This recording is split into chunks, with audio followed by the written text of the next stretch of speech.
All right, I got 2 handcuffs here that you will definitely be interested in. Ooh, why is that? They were a gimmick for Houdini. No way. It's a Remington revolver. Whoa. Once again, I'll be risking my life with a death-defying escape.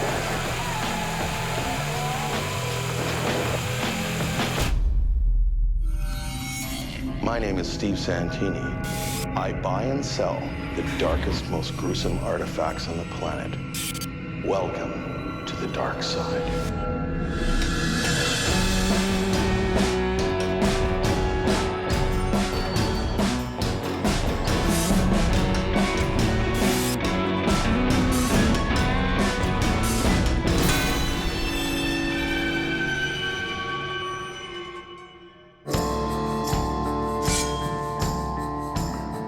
This place is amazing, man. I'm gonna enjoy this. Oh, wow, This is look at all great. this stuff. The moment the door opened to Richard's relic shack, I freaked out. I was like a kid in a candy store.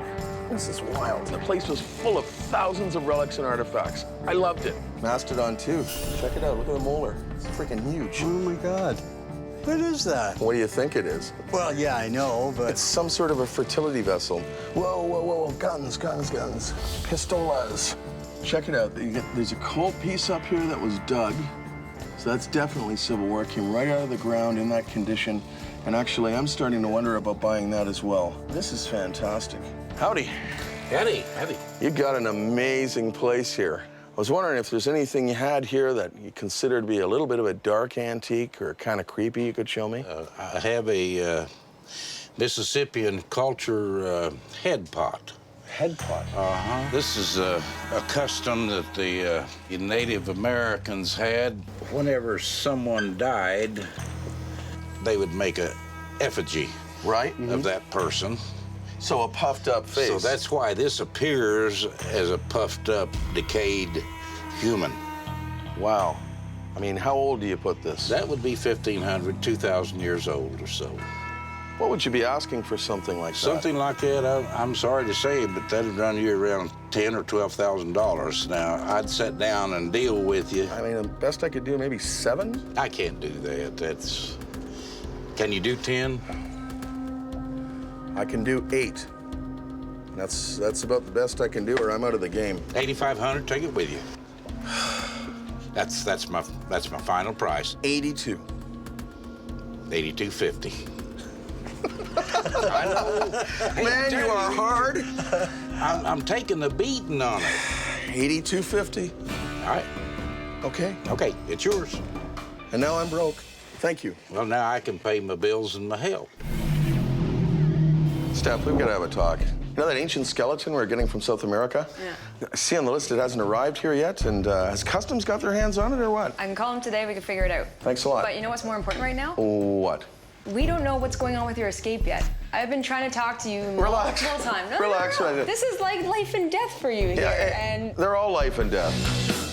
Steve was recently named the world's most extreme escape artist by Ripley's, and there's good reason for that. He's about to tackle another one. I'll admit it, every time I step out to do a death-defying escape, I'm a little bit nervous. Who in their right mind wouldn't be? Hey, Bob, right on. Guys, can I have a couple minutes with Bob? Steve, hey, how good are to see ya. You brought some cuffs for me, eh? Yes, I did. Awesome. I've known Bob KOTSOPOULOS since we were both teenagers. He's a handcuff collector and an ace magician in his own right. You're still collecting, correct? If they're historical, absolutely. All right, I got 2 handcuffs here that you will definitely be interested in. Ooh, old derbies, eh? Adjustable Victorian derbies Right on. and a pair of FROGGATTs. Those are nice. Now, these are a special pair of FROGGATTs. Why is that? 1, they're gimmicked. Okay. 2, they were gimmicked for Houdini. No way. I'm not kidding you. Harry Houdini was my boyhood idol. Owning an actual pair of Houdini handcuffs would be like climbing Mount Everest for me. What are you asking for both? For both pair, I'd like to get 6,000. Oh, man. Are these both Houdini handcuffs? No, I'm saying these are Houdini's cuffs. Right. These had no connection to Houdini. You say they're tricked. They're gimmicked? These are gimmicked. To allow quick release? Yep. No keys? No keys. No picks? No picks. So they wrap open, right? Very good. Can I try it? Absolutely. Not gonna break my wrist, am I? Nope. Because if they had a full spring, I'd break my wrist. Okay, here goes. Let's see it. Just like that. Well done. Awesome. Awesome. They are gimmicked. And still they stay locked. Yep. Oh, wow. This is incredible. Tell you what. Can I borrow these? I want to take this pair, right, and this pair to a couple of experts and see if we can get some more info on the story. No problem. Just remember, Steve, you break them, you buy them. My first stop to authenticate these alleged Houdini handcuffs will be the Houdini attraction in Scranton, PA.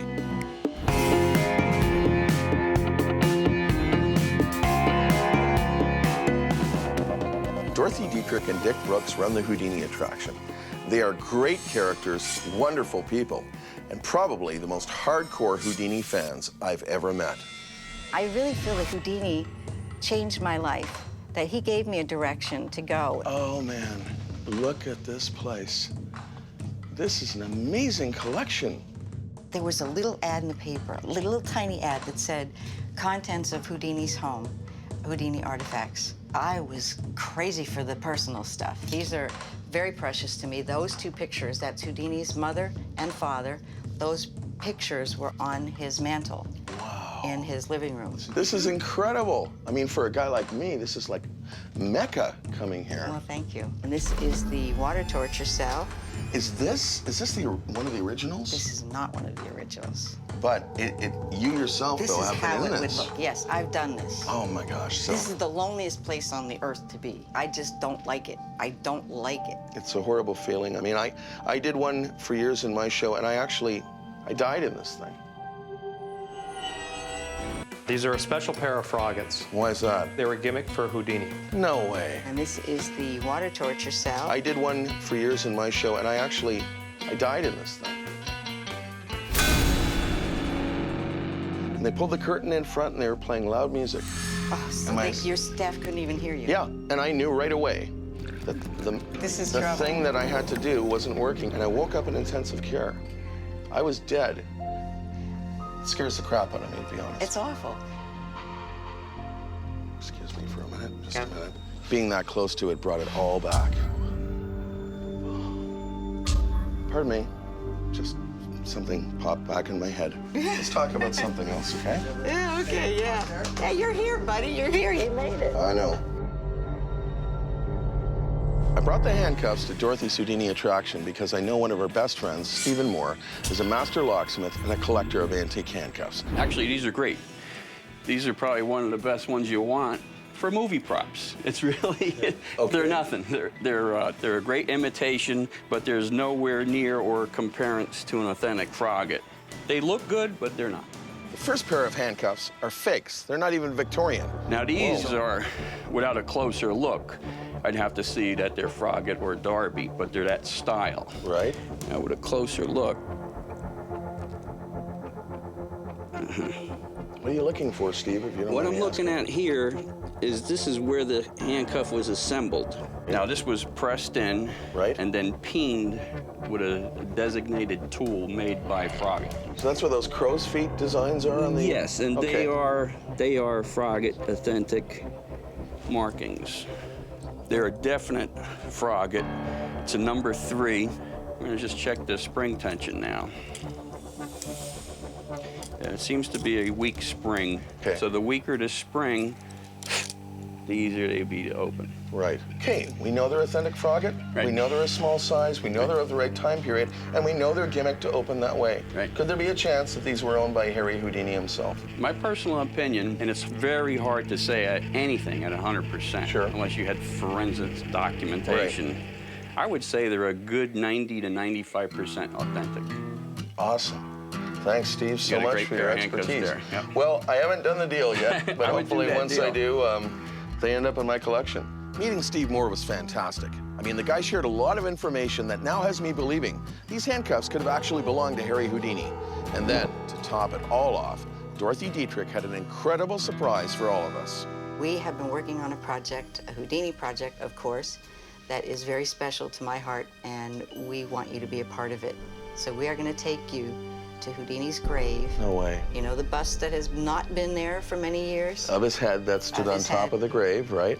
We've been working on getting the bust back and placing it back on the grave Oh, no, permanently. I've got, look at the goosebumps. Permanently. I've got goosebumps. This So is it'll cool. be there. That's awesome. I can't believe that I'm going to Houdini's grave. I mean, this is something I wanted since I was a little kid. This is Christmas for me, man. This is like the best day I've had in ages. To be there when we physically pulled the mold off the bust and to see the face of my mentor from a young boy, it was amazing. I was staring into the face of a legend. This is how you planned it. This is the way it should be. This is the moment of a lifetime. The moment we've all been waiting for so many years, Harry. You haven't been here where you belong. There you go, Harry. Right where you should be. Look at that. Oh, man. You have an audience, Harry. Look at this. You know that Houdini used to produce an eagle Yes. in one of his stage routines, right? Exactly. Yes. Exactly. That looked a lot like that. There Yeah. it is. Oh, And his full evening show, Is that This you, is- Harry? this is no way. It couldn't be a bigger sign. Wow. That is just out of the realm.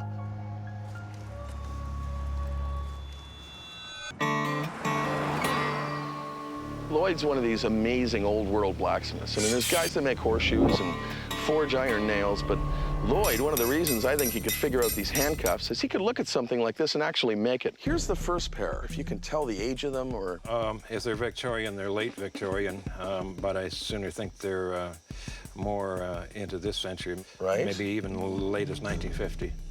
What gives me the clue is kind of like there's a acetylene torch here, and that kind of thing. This torch brazing wasn't done in Victorian times. It was all Okay. done with one of these gadgets, a blacksmith forge. So where do you think those might have been made? I mean, Probably India. India? If you know something about the technology and you recognize the material, then you've got a kind of a leg up as to what's a fake and what isn't. Well, that brings me to the second pair. And maybe these might be a little bit different. These definitely are a little different. Oh, for sure, for sure. Instead of being engraved, there's a little stamped 3. They take the time to make a little stamp it where this is engraved, crudely engraved, as an imitation of this. Okay. There are little serifs on the letters, so that's sort of a mid-19th century lettering. So. How old do you think they are? Well, they could be 1850, 1870, somewhere in there. Yeah. Well, that would certainly fit with what the seller's telling me. Right. What I've been told is those were a pair of handcuffs made by Thomas Froggatt, who was an English handcuff maker, for Harry Houdini, because they became friends. All the evidence is stacked up. I mean, this is like one piece that was missing out of the puzzle, and you've solved the mystery for us. Lloyd dated the metal on these handcuffs to Houdini's period, and of course I want to buy them for my collection. But first I have to decide what escape I'm going to choose for an upcoming performance. Guys, you know, time's running out. I've got that corporate event coming up. They want an escape. I want to give them something really extreme. So, you know, Charles, you pulled out 3 of the nasty ones from storage. Got the boots, lobotomy, and ripper. Death, hurt. Oh, thanks a lot. Should be between these 2. You know, I'm not keen on doing this. The last time we did it, you know, I had an accident. It came too close. Most people go to these kinds of things not because they want to see you get out. They want to see you get hurt. Or, in this case, die. All right, one last time. After this, it's retired. Okay. That's it. Good stuff. So these are the things you're choosing from for your escape? It's gonna be the Ripper. That thing. This is only part of it. There's a big conveyor belt, and a motor's dragging those slowly towards my face. So these things like go into your face. And you're like this, right? You realize I'm like picking up your daughter and bringing her to the show, right? Like, Yeah. She's never seen you do this She's never before. seen me do this before. It's a scary one. After leaving Richard's Relics, I just couldn't get that gun out of my mind. I simply had to go back in and try and get it. Oh, wow. It's a desert relic, and some of these old desert relics bring some big money. It's a Remington revolver found at the site of the Battle of the Little Bighorn, Custer's last stand. Whoa. It has a good history. Aside from that note, do you have any more provenance on this? I mean, is there any papers that came with this? Well, no, not really. That's the best I can do for you. So it's an oral history that came down with the piece? Yes. What are you asking for this piece? Well, I've got 1,000 in it. What can you give over that? Over 1,000? I've got to make some profit. As you should, but I'd need some more paper on that to go, to go up on it. What can you do on it? I was thinking I was going to offer 500 for it, because we just can't put it on that battlefield.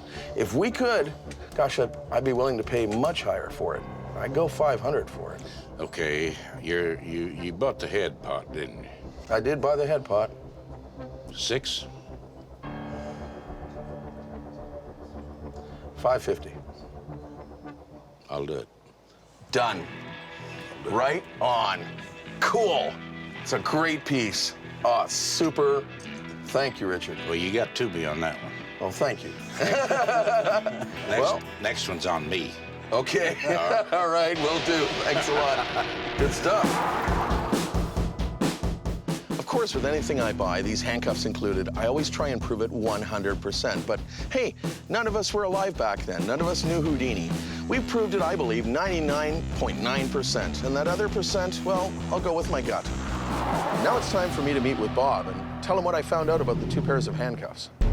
Well, there's good news and there's bad news. What you want first? Let's do the bad news first. Okay.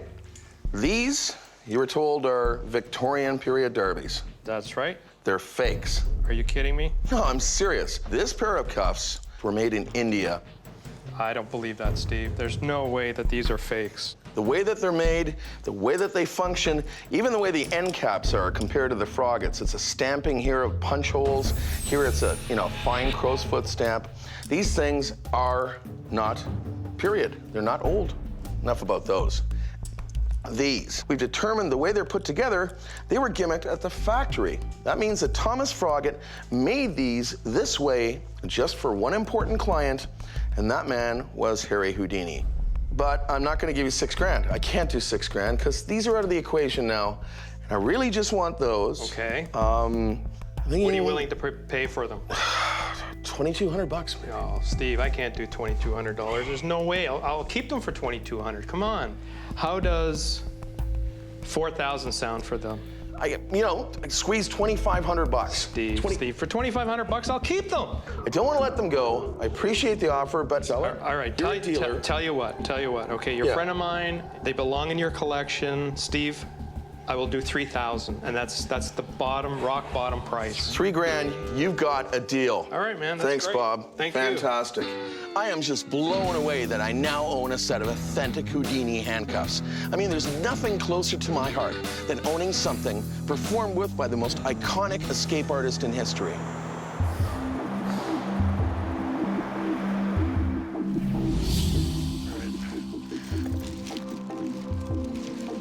I brought my daughter along to this escape because I don't spend much time with her. I'm always on the road. This was a chance for her to share the emotions that I feel. You scared? Yeah. Me too.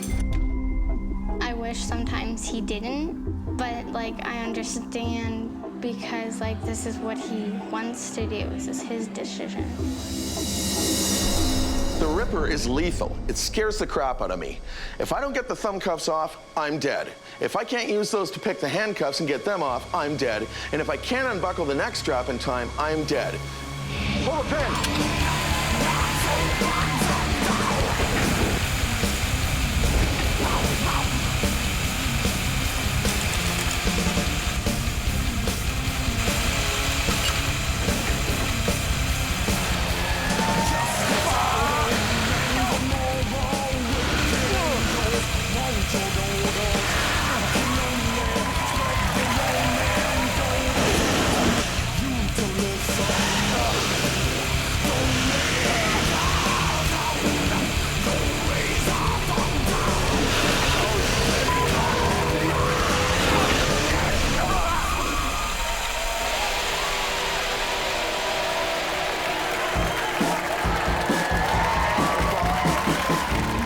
Going to see Houdini's gravesite was a childhood dream, and it was really touching for me. And then pulling off the escape that I just did and hearing the audience cheer, I pictured how he must have felt when the audience just cheered and screamed after he cheated death. I was close to him at the gravesite, and I was even closer to him tonight. For more information, go to oln.ca.